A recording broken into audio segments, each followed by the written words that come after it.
I'm delighted that the very first podcast interview this season is with our Nedda in Leoncavallo's Pagliacci, the Romanian soprano, Adina Nitescu. Adina, welcome. Hello, thank you. Good to have you here. It's great to be here. Listen, I have to ask you, first of all, because you're a Romanian soprano, did you ever do any work or masterclass or study with Ileana Cotrubaș? Not actually, but I attended to one of her master classes while I was in the competition in Vienna. Oh, just one of my favorite sopranos. Oh, absolutely. I can understand. She's just amazing. She's amazing. Is she still active? Is she still alive? Oh, she's definitely still alive, but I don't know. I wonder, does she teach or? I'm sure she does. I'm sure she does. She's not singing anymore, but I would imagine she. I'm sure she does, yes. Just an amazing, amazing voice. So the national background is there. Yes. Some great Romanian singers, and you're representing them very well at opera houses all over the world. This is terrific. So, but in your list of roles, I see Tosca. Yeah. And other Madame Butterfly, you've done Cho-Cho-san, so Puccini roles. Manon Lescaut. Manon Lescaut, which is... The first was Bohème, don't forget the Bohème. And Bohème, yeah, so beautiful. But no Verdi, I don't see any Verdi in your list. Have you sung Verdi? No, only the Requiem. The Requiem. The Verdi Requiem, yes. Is there something you're being careful about before you approach it, or...? Not. Actually, one should be careful about Puccini, not about Verdi. Really?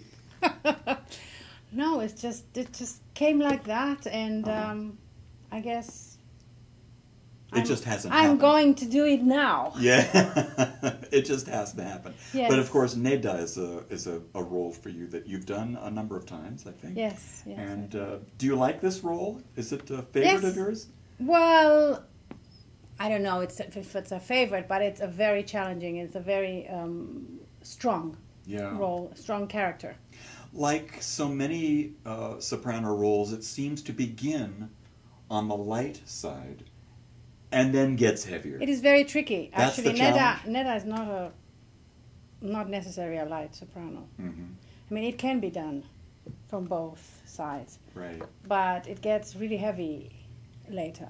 Yeah, at the end. There's so much drama in it. Yeah, it is. And you know, if you forget and you go with the music and with the drama, then you might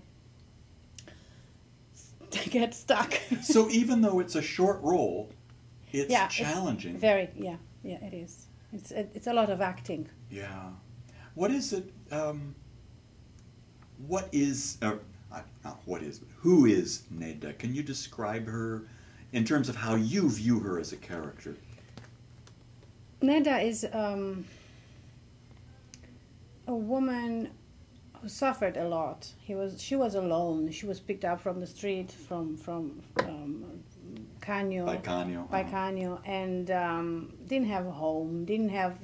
I'm not sure if she had love, because probably she lost parents. If she was on the street, I guess she didn't have parents anymore, or they didn't care about her. Yeah. She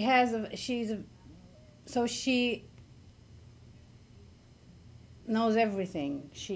She's not a child anymore. She's not innocent anymore anyway. From a very, very early age. She has this, how could I say that? She has to be, I'm sure she cares about Canio because he helped her and he was a good man. But she cannot give him what probably he expects. I mean, she loves him probably like a father, or like she's much younger than he is. Mm-hmm. And he says, my wife. I don't know if they're married, but they were together probably, I don't know. He possesses her. That's the problem, isn't it? Exactly. Yeah. And she doesn't like to be possessed, pushed in a corner. Anybody who pushed her in a corner, probably she will run away. And we hear that in the aria, I think, the Stridono lassù, Exactly. especially the second half, when she Exactly. sees this flock of birds going over. They're free and they can do what they want and they're going, and she has to stay because she feels bad about leaving him. She cannot leave him. She would like to go, but she cannot because she feels she has to stay, you know. So it's a very conflicted character, very torn. Absolutely, character. absolutely. She is there, you know, apart, and she doesn't know. She wants to go because she cannot stay there. He's a violent. Makes it. Oh, he drinks a lot, and she's in love with Silvio. But every time she wants to go away, she comes back and she realizes that she cannot go away from him. Now, is it this conflict that that makes it a challenging role dramatically? Not even talking about the singing, but in terms of acting. Is it that conflict inside her that makes it difficult to portray? Yes, it is, because you see the very strong woman when she's always on the streets, always going, you know, with the circus, always she's never in some place. The money, they're not enough. And then you see another part of her, not the tough part, but the nice in love woman, you know, when she's with Silvio and with her dreams and what she would like to, exactly, to like to be her life. And probably it's this fight between thankfulness or gratitude. Exactly. Gratitude, thank you. Yeah. So this bit is the fight between gratitude and not hate, because she doesn't hate him, but you know, she gets mad when he behaves the way he behaves. Yeah. She's done. Yeah. I think at this particular part, when we see her for the first time, she's absolutely done. And the fact that she cannot go, that's probably the most difficult thing. Yeah. And to show not only the tough girl, but also the tender and then the in love and you know, dreaming. Yeah. I find it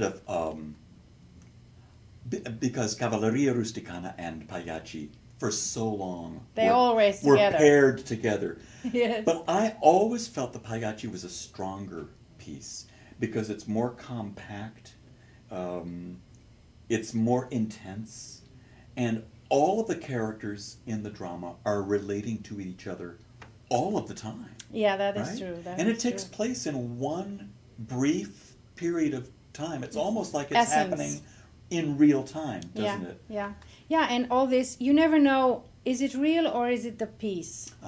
So this is the challenge also, to go, because you never know. The public says, oh my God, it's so true. Is it real? It seems real. Mm-hmm. And, you know, even when she has that dialogue with Canio, it is not the piece anymore, actually. It's real life. Right. When it finally the minute breaks he through. came on the stage, the minute he came on the stage, on stage, she feels that something is wrong this time. Yeah. And I just find it fascinating the way the music tells us from the moment Canio appears as Pagliaccio. Yeah. That this is going to go very quickly, and it's not going to end well. Exactly. Yeah. It's just, you know, that propulsion to the end, which and I is think brilliant. It should not be a surprise what happens at the end. It should be clear from the beginning that actually everything is wrong there. Yeah. This is not a pink life, you know. This is real. Right. One should know from the beginning exactly how things are. Right. Let's step away from Nedda for a moment.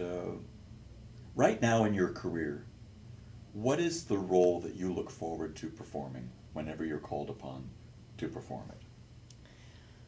I think I didn't have one role. When I was very, very, very young, almost a child, I always thought I want to sing Tosca. But I must admit that a role who gave me the most in delicacy and strength. Strength, I say that, and developing of the character, and it was Butterfly. Butterfly. Yes.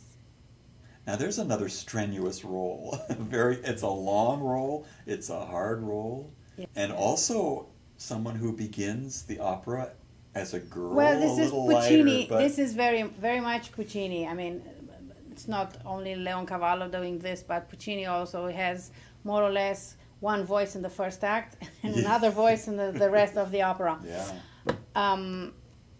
Yes, it is very tricky, and it's a very heavy part, and sometimes one doesn't realize that it's not only the music but it's the heart. Mm-hmm. When you really understand and really say the words, it gets you very quick. Oh, I'm sure. And you have to control that. Oh, you have to control. If You you don't can't control that, you're forget it. lost. Yeah. You're lost. Yeah. It always goes on the voice. Yeah. There's the danger.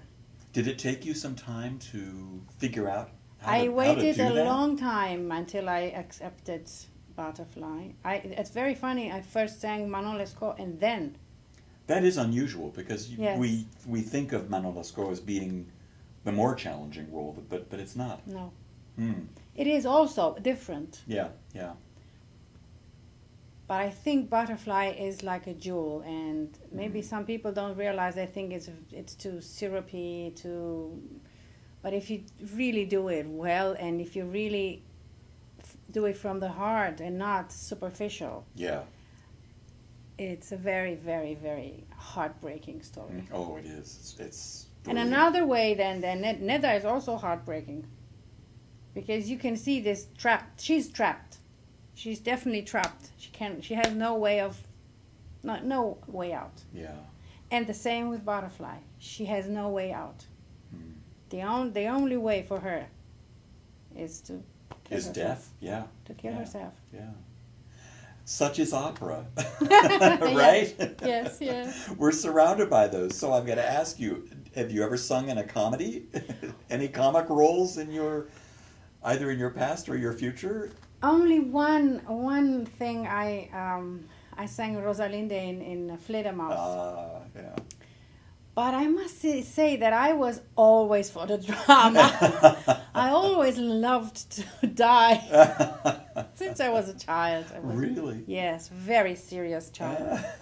I was a very serious child. Wow. Yeah, I can't believe that. Well, you're smiling now. Yes. So this is good.